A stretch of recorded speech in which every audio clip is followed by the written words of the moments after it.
Hello, good morning, નમસ્તે મિત્રો, કેમ છો? આઈ હોપ તમે બધા ફાઇન હશો અને તમારી એક્ઝામની તૈયારી ખૂબ સારી ચાલી રહી છે. હવે ફરીથી વિનંતી કે જે પણ નવા મિત્રો છે એમને ખાસ વિનંતી કે ચેનલને તમે ખાસ લાઈક કરો, શેર કરો અને ખાસ મહત્ત્વનું છે કે તમે ચેનલને સબસ્ક્રાઈબ તો કરો જ, બરાબર? એનાથી મને થોડાક વધારે પ્રેરણા મળશે. હવે તમારો વધારે સમય બરબાદ ના કરતા મુદ્દા ઉપર આવી જઈએ. આરપીએફની ભરતીને લઈને કેટલાક લોકોના સવાલો હતા. મને એમ કે કદાચ તમે બધા ડોક્યુમેન્ટ્સ વેરિફિકેશનને લગતા ઘણા બધા પ્રશ્નો હતા. તો મને એમ કે તમે બધા એની જે ડિટેલ્ડ કોઈ બી એક્ઝામ હોય ને મિત્રો, તો એની ડિટેલ્ડ એકવાર નોટિફિકેશન જોઈ લેવું, બરાબર? એનું ડિટેલ્ડ જે તમે નોટિફિકેશન જોશો ને એમાં જ તમારા મોટા પ્રશ્નોનું બરાબર સમાધાન થઈ જશે. કારણ કે નોટિફિકેશનના આધારે જ પરીક્ષા લેવાતી હોય છે ને એમાં જો કંઈ આગું પાછું થાય તો તમે કેસ પણ કરી શકો છો. એટલે તમારા માટે નોટિફિકેશન એ તમારા માટે ગીતા, બાઇબલ, કુરાન તમામ છે, બરાબર? તો એમાં જ ઘણા બધા પ્રશ્નોનો જવાબો છે. તો હવે બેઝિક બે ત્રણ ક્વેશ્ચન હતા મિત્રોના. તો પહેલો ક્વેશ્ચન હતો કે ભાઈ પરીક્ષાનું માધ્યમ શું રહેશે? તો અંદર આપેલું છે કે હિન્દી રહેશે, ઇંગ્લિશ રહેશે અને ગુજરાતી. એટલે હિન્દી, ઇંગ્લિશ તો ખરું જ, પણ તે અધર રિજનલ લેંગ્વેજીસમાં તમે પરીક્ષા આપી શકો છો. ઓકે, ત્યાર પછી છે જાતિનું પ્રમાણપત્રનો સૌથી મોટો ઇસ્યુ છે. ઓકે, તો તમે એક મિત્રો યાદ રાખો કે જેની પાસે જાતિનું પ્રમાણપત્ર છે, બરાબર? તો જાતિના પ્રમાણપત્ર બે પ્રકારના આવે છે. આઈ હોપ તમને આઈડિયા હશે, બરાબર? એક આવે છે સ્ટેટનું, એટલે કે એક આવે છે રાજ્યનું, બરાબર? એટલે રાજ્યનું તમારે રાજ્યની પરીક્ષાઓમાં ચાલે, રાજ્યનું જાતિનું પ્રમાણપત્ર. ઓકે, અને બીજું આવે છે કેન્દ્રનું, બરાબર? તો કેન્દ્રનું જે હોય એ કેન્દ્રની જ પરીક્ષા જે હોય કેન્દ્રની એમાં ચાલે, બરાબર? તો સ્ટેટ અને સેન્ટ્રલ બંને હોય. તો તમારે અહીંયા જાતિનું પ્રમાણપત્ર કયું અપલોડ કરવાનું છે? તો અંદર નોટિફિકેશનમાં આપેલું છે કે માત્ર ને માત્ર કેન્દ્ર સરકારનું જ ચાલશે. જો તમે આરક્ષણનો લાભ લેવા માંગો છો તો તમે SC, ST, બરાબર, EWSના આરક્ષણનો લાભ લેવા માંગો છો તો માત્ર ને માત્ર કોનું ચાલશે? કેન્દ્ર સરકારનું જ ચાલશે. ઓકે, હવે ઘણાનો એવો પ્રશ્ન છે કે ભાઈ અમે તો અપલોડ કરી દીધું સ્ટેટનું અપલોડ કર્યું છે તો નવું લઈ લો અને પછી એડિટ કરી દેજો. થોડોક ચાર્જ લાગે તો એડિટ કરીને ચાર્જ ભરીને એડિટ એપ્લિકેશન કરી દેજો. ઓકે, પણ ચાલશે તો માત્ર ને માત્ર કેન્દ્રનું જ. ઓકે, ફરીથી યાદ રાખજો, માત્ર કેન્દ્ર સરકારનું ચાલશે. ઓકે, જો તમે સ્ટેટનું ભરશો તો શું થશે? સ્ટેટનું ભરશો તો તમે જનરલ કેટેગરીમાં જ તમને ગણી લેવામાં આવશે. ઓકે, તમારી પાસે નથી. પહેલો પ્રશ્ન એ છે કે તમારી પાસે કેન્દ્ર સરકારનું જાતિ પ્રમાણપત્ર નથી તો શું? તો કશું નહીં, અત્યારે તમે જનરલ કેટેગરીમાં ભરી શકો છો. ઓકે, આમ પણ જો તમારા માટે જનરલ કેટેગરીમાં 40% જગ્યા છે જ, બરાબર? એમાં તમે કોમ્પીટ કરી શકો છો. ઓકે, તો ફોર્મ જનરલ કેટેગરીમાં ભરી શકો છો. સ્ટેટનું અપલોડ કરશો તો નહીં ચાલે, બરાબર? તેમાં પણ તમને જનરલ કેટેગરીમાં જ ગણી લેશે. સ્ટેટનું અપલોડ કરી દીધું હશે ઘણાએ ભૂલથી, તો પણ તમને એ જનરલ કેટેગરીમાં જ ગણશે. ઓકે, હવે સામાન્ય ક્વેશ્ચન છે કે ભાઈ આ ક્યાંથી મેળવવું, કેવી રીતે મેળવવું?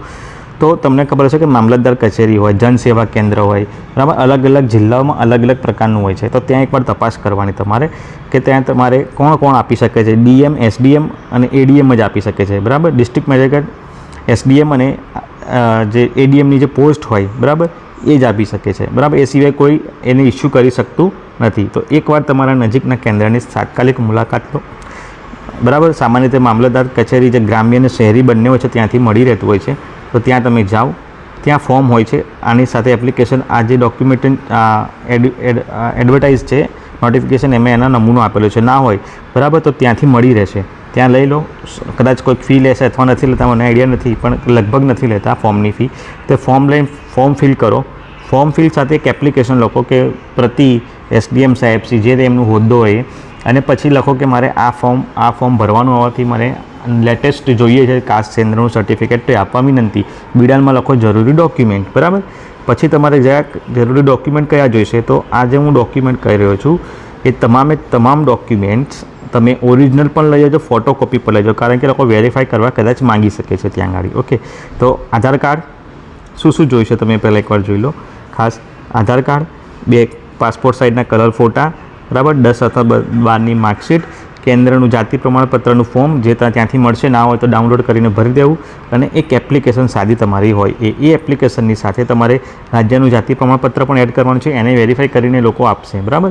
ત્યાર પછી જે EWS અને OBC છે એમના માટે ઇન્કમ સર્ટિફિકેટ અને સેલ્ફ ડિક્લેરેશન સર્ટિફિકેટ અને એફિડેવિટ આ ત્રણ કરાવી દેવું પડશે. હવે આ કઢાવવાની કોઈ ફી લાગશે તો જનરલી આની કોઈ ફી હોતી નથી. ઓકે, તમને કાઢી આપે છે. કેટલો સમય લાગે છે? તો તમને લગભગ 1 થી 7 દિવસ લાગી શકે છે. ઓકે, તો હજી તમારી પાસે ટાઈમ છે, પરંતુ તમે ત્યાં જાઓ તો થોડીક રિક્વેસ્ટ કરીને, બરાબર, તમને ખબર હશે કે રિક્વેસ્ટ કરશો તો તમારું જલ્દી થઈ જશે. તો તમને મેક્સિમમ 1 થી 2 દિવસમાં તમને 1 થી 2 દિવસમાં સર્ટિફિકેટ આપી જ દેશે. ઓકે, તો આ એક પ્રોસેસ છે. જો તમારી જોડે નથી તો તમને એટલો જ થશે કે તમને રિઝર્વેશનનો લાભ નહીં મળે, નહીં ભરો તો, બરાબર. ઓકે, સ્ટેટનું બી ભરી દીધું છે તો પણ, પરંતુ હવે તમે નથી તો તમે એને મેળવવાનો ટ્રાય કરો. ઓકે, હવે બીજી બે ખાસ મહત્ત્વની નોંધ છે કે EWS પ્રમાણપત્ર કેવું લેવું. તો EWS પ્રમાણપત્ર 1/4/24 પછીનું જ લેવાનું, બરાબર. અને જે તમે કાસ્ટ સર્ટિફિકેટ મેળવો છો 1/5/24 પછીના લેવો. જો અને એક ખાસ વાત યાદ રાખો કે એને નોટિફિકેશન જે છે, બરાબર, નોટિફિકેશનમાં એવો ક્યાંય ઉલ્લેખ નથી ચોક્કસ તારીખનો, બરાબર, ઉલ્લેખ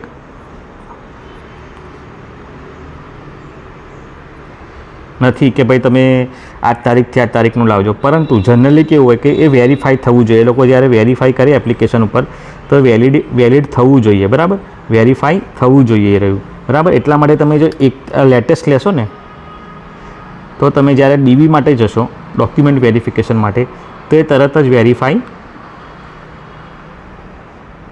થઈ જશે.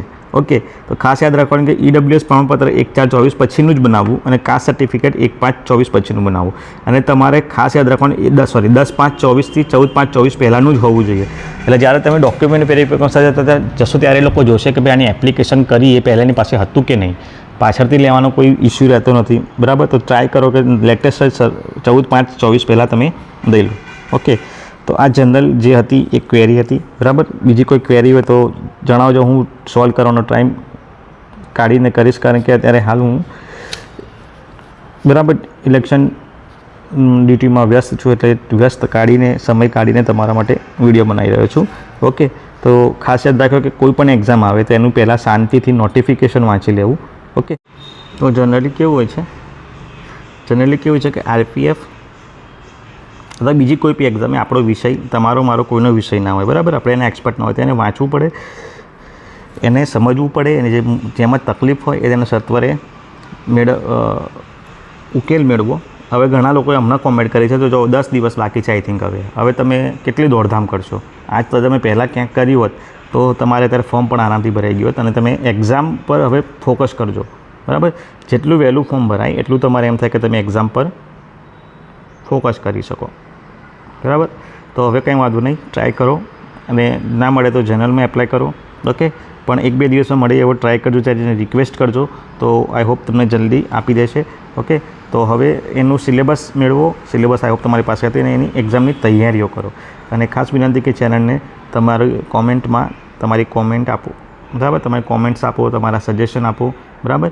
અને ચેનલને લાઇક, શેર અને સબસ્ક્રાઈબ કરતા રહેજો. ફરીથી મળીએ નવા વિષય સાથે. અને ખાસ વિનંતી તમામ લોકોને કે વોટ કરવા 100% જજો. ઓકે.